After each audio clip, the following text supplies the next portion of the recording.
தொடர்ந்து விரைவு செய்திகளை பார்க்கலாம். சென்னை காசிமேடு மீன்பிடி சந்தையில் வரத்து அதிகரித்ததால் மீன்களின் விலை குறைந்துள்ளது. வஞ்சிரம் கடந்த வாரம் 800 ரூபாய்க்கு விற்கப்பட்ட நிலையில் தற்போது 600 ரூபாய்க்கு விற்கப்படுகிறது. கொடுவா கடந்த வாரம் 700 ரூபாய்க்கு விற்கப்பட்ட நிலையில் தற்போது 500 ரூபாய்க்கு விற்கப்படுகிறது. இதேபோன்று ஷீலா, சங்கரா உள்ளிட்ட மீன்களின் விலை கிலோ 200 ரூபாய் குறைந்துள்ளது. மீன்களின் விலை குறைந்துள்ளதால் மீன் பிரியர்கள் அவர்களுக்கு தேவையான மீன்களை மகிழ்ச்சியுடன் வாங்கிச் செல்கின்றனர். இதேபோன்று காசிமேடு மீன்பிடி துறைமுகத்தில் விற்பனை செய்யப்படும் மீன்களை மொத்தமாகவும் சில்லறையாகவும் வியாபாரிகள் வாங்கிச் செல்கின்றனர். தேனி மாவட்டம் ஆண்டிப்பட்டி அருகே மகா சிவராத்திரி விழாவையொட்டி நேர்த்திக்கடன் நிறைவேற கோயில் பூசாரியிடம் சாட்டையடி வாங்கி பெண்கள் வழிபாடு செய்தனர். கதிர் நரசிங்கபுரம் கிராமத்தில் மலைவாழ் குறும்பரின மக்கள் குலதெய்வமாக வழிபடும் மகாலட்சுமி கோவிலில் மாசி மகா சிவராத்திரி விழா சிறப்பாக நடைபெற்றது. இதனையொட்டி சிவபெருமானுக்கும் மகாலட்சுமி அம்மனுக்கும் 18 வகையான அபிஷேகமும் இரவு முழுவதும் ஆராதனைகளும் நடைபெற்றன. பின்பு நேர்த்திக்கடன் நிறைவேற பக்தர்களை பூசாரி சாட்டையால் அடித்தார். திருமண வரம் வேண்டியும் குழந்தை பாக்கியம் வேண்டியும் நீண்ட வரிசையில் காத்திருந்த பெண்கள் சாட்டையால் அடி வாங்கினர்.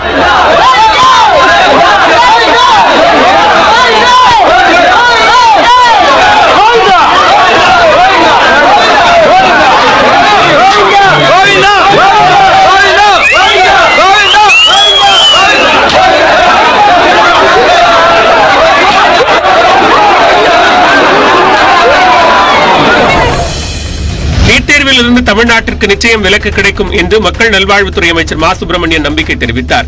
ஈரோட்டில் இடைத்தேர்தல் பரப்புரைக்காக சென்ற அமைச்சர் அங்குள்ள வஉசி பூங்கா மைதானத்தில் நடைபயிற்சி மேற்கொண்டார். பின்னர் தீவிர உடற்பயிற்சியும் செய்தார்.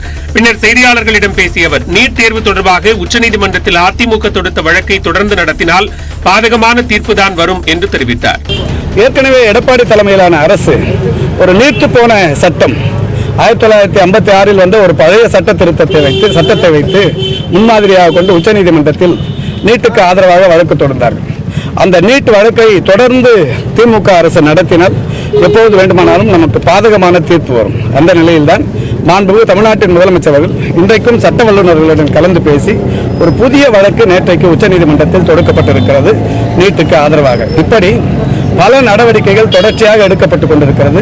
நிச்சயம் நீட்டுக்கு விலக்கு கிடைக்கும் என்ற நம்பிக்கையும் இருக்கிறது.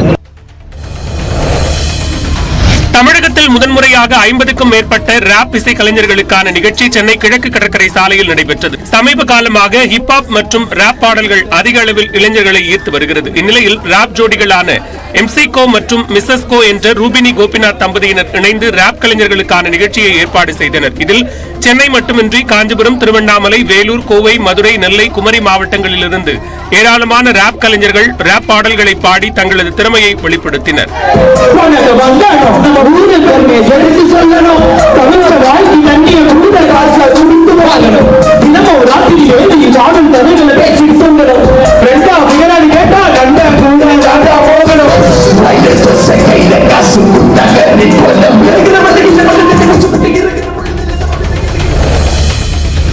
புதுக்கோட்டை மாவட்ட ஆட்சியர் மற்றும் காவல்துறை கண்காணிப்பாளர் இருவரும் வேங்கை வயல் பிரச்சினை தொடர்பாக பதிலளிக்க தேசிய தாழ்த்தப்பட்டோர் ஆணையம் நோட்டீஸ் அனுப்பியுள்ளது. வேங்கை வயல் கிராமத்தில் பட்டியலின மக்கள் பயன்படுத்தி வந்த மேல்நிலை குடிநீர் தேக்க தொட்டியில் மலம் கலக்கப்பட்ட சம்பவம் தமிழ்நாட்டையே உலுக்கியது. இந்த விவகாரத்தில் ஈடுபட்ட குற்றவாளிகளை கண்டுபிடிப்பதற்காக தற்போது சிபிசிஐடி தீவிர விசாரணை மேற்கொண்டு வருகிறது.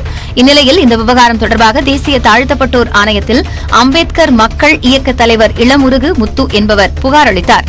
அதன் அடிப்படையில் வேங்கை வயலில் குடிநீர் தொட்டியில் மலம் கலந்த விவகாரத்தில் இதுவரை எடுக்கப்பட்ட நடவடிக்கைகள் குறித்து மாவட்ட ஆட்சியர் மற்றும் காவல்துறை கண்காணிப்பாளர் இருவரும் 15 நாட்களுக்குள் பதிலளிக்க தேசிய தாழ்த்தப்பட்டோர் ஆணையம் உத்தரவிட்டுள்ளது.